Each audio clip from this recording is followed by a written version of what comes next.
Tea கடை kitchen சொந்தங்களுக்கு வணக்கம். ஆடி மாதம் பிறந்துருச்சு. கோயில்களில் பிரசாதமாக கொடுக்குறதுக்கும் சரி, இல்லைன்னா நார்மலாக வீட்டில் ஒரு ஸ்நாக்ஸாக சாப்பிட்றதுக்கும் இன்றைக்கி நம்ம ஒரு சூப்பரான அவல் கொழுக்கட்டை எப்படி செய்யலான்னு தான் பார்க்க போகிறோம். ரொம்ப சிம்பிளாக ஒரு 1/4 மணி நேரத்தில் இது செஞ்சு முடிச்சிடலாம். கண்டிப்பாக நீங்கள் ட்ரை பண்ணி பாருங்கள், செம்மையாக இருக்கும்.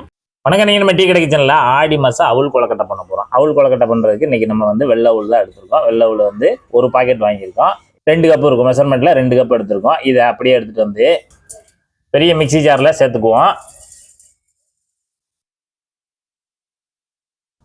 அவல் மிக்சி ஜாரில் சேர்த்துட்டு நல்லா பொடியை அரைச்சி எடுத்துகிட்டு வந்துடுவோம்.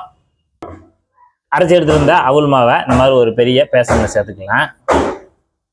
இந்த மாதிரி நல்லா பரபரன்னு மாவை அரைச்சி எடுத்துகிட்டு வந்துட்டு இது மேலே கொஞ்சமாக ஒரு கைக்குழி அளவு மட்டும் தண்ணி தெளிச்சுக்கங்க. தெளிச்சுட்டு அப்படியே விரவி கொடுங்க. அதாவது புட்டுக்கு எப்படி நம்ம அந்த தண்ணி தெளித்து பிசைவோமோ அதுபோல் கொஞ்சம் கொஞ்சமாக தண்ணி தெளித்து ஒரு புட்டு மாவு பதத்துக்கு நம்ம இதை பிசைஞ்சு விடணும்.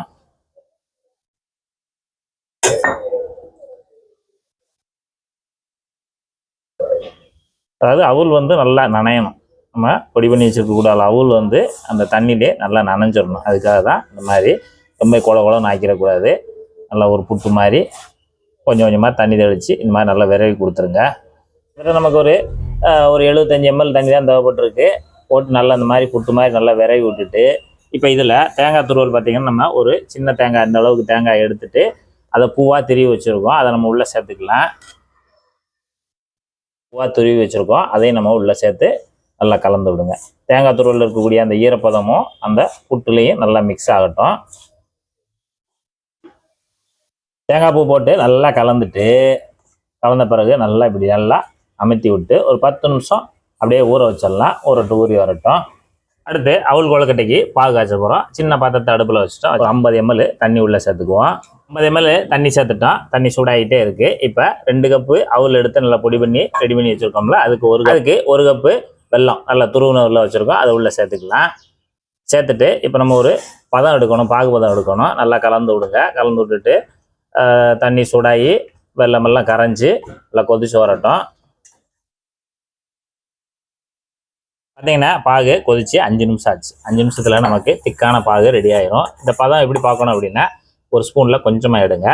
இந்த சின்ன கிண்ணத்தில் தண்ணி வச்சுக்கோங்க. தண்ணி வச்சுட்டு அப்படியே பாகை உள்ளே விடுங்க. விட்டுட்டு லேசாக அப்படி திரட்டுங்க. ஒரு பால் சைஸுக்கு திரண்டு வரணும். இந்த மாதிரி திரண்டு வரும்போது தான் நமக்கு இந்த பக்குவம் கரெக்டாக இருக்கும். அதில் ஒரு சாக்லேட் பதத்துக்கு இந்த மாதிரி இருக்கணும். பாகுபதம் இதுதான் சரியான பாகுபதம். இதை அப்படியே எடுத்துகிட்டு அடுத்து பார்த்தீங்கன்னா ஏலக்காய் பொடி ஒரு 1/4 டீஸ்பூன் ஏலக்காய் பொடியை தூவி விட்டுட்டு நல்லா ஒரு தடவை கலந்து விட்டுருங்க. நமக்கு நல்லா ஊறிடுச்சு. நல்லா ஊறின பிறகு ஏலக்காய் பொடி போட்டு நல்லா கலந்து விட்டுட்டு நம்ம பாகு பக்குவமாக காய்ச்சி வச்சுருக்கோம்ல, அந்த சூடான பாகு அதை அப்படியே எடுத்துகிட்டு இப்போ நான் பாய் தான் ஊற்றிருக்கேன். இப்போ நல்லா கலந்து விடுங்க. பாகை ஊற்றிட்டு நல்லா கலந்து விடுங்க. கலந்து விட்டு மீதி பாகையும் ஊற்றிடலாம். இப்போ சூடான பாகுன்றதுனால நீங்கள் ஒரு ஸ்பூனு கரண்டி போட்டு நல்லா கலந்து விடுங்க. ஏற்கனவே நமக்கு அது கொஞ்சம் கூலாக தான் இருக்கும். அவல் எல்லாமே தேங்காய் எல்லாம் கூலாக இருக்கிறதுனால டக்குன்னு நமக்கு அது சூடு குறைய ஆரம்பிச்சிடும். இருந்தாலும் பார்த்து கை வச்சுக்கோங்க. பார்த்தீங்கன்னா இந்த சூடு நல்லா குறைஞ்சிருச்சு. குறைஞ்ச உடனே இப்போ கை வச்சு நல்லா கலந்து விடலாம். பதம் பாகுபதம் இந்த அளவுக்கு பக்குவமாக இருந்தால் தான் நமக்கு அந்த அவல் கொழுக்கட்டை நமக்கு கொஞ்சம் கெட்டு போகாமல் நல்லா சூப்பராக இருக்கும். ரொம்பையும் பாகு தண்ணி லெவலில் இருந்துச்சுன்னா நமக்கு அதுக்கு ஒரு களி கணக்காக தான் இருக்கும். அப்புறம் சாப்பிட நல்லா இருக்காது. அதுக்காக கரெக்டாக இந்த பக்குவத்தில் ரெடி பண்ணிக்கோங்க.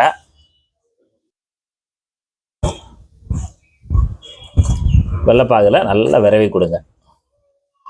இப்போ நமக்கு அவல் கொழுக்கட்டைக்கு தயாராகிடுச்சு. இப்போ நம்ம கொழுக்கட்டை பிடிச்சிக்கலாம். கொஞ்சமாக எடுங்க. இந்த மாதிரி ஒரு கை பிடிக்கிற அளவுக்கு கொழுக்கட்டை பண்ணிடுங்க. இப்போ நமக்கு இந்த மாதிரி கொழுக்கட்டை பிடிச்சிடலாம். ஆடி மாதம் பிறந்துருச்சு. ஏதாவது பண்டை செஞ்சுக்கிட்டே இருப்பாங்க. ஆடி மாதம் அவல் கொழுக்கட்டை அருமையாக தயாராகிருக்கு. சூப்பராக தயாராகிருக்கு. நச்சுன்னு இந்த அவல் கொழுக்கட்டையை அவிக்கவே வேண்டாம். இந்த மாதிரி மெத்தடில் பண்ணுங்க. அவிக்கவே தேவையில்லை. அந்த அளவுக்கு அவிச்ச மாதிரியே ஒரு டேஸ்ட் நல்லா சூப்பராக இருக்கும். இதே போல் இதே மெத்தடில் நீங்களும் ஒரு அருமையான ஆடி மாதம் அவல் கொழுக்கட்டை செய்து சாப்பிட்டு பார்த்துட்டு எப்படி வந்தன்றதை கமெண்ட்ல சொல்லுங்கள். நன்றி, வணக்கம்.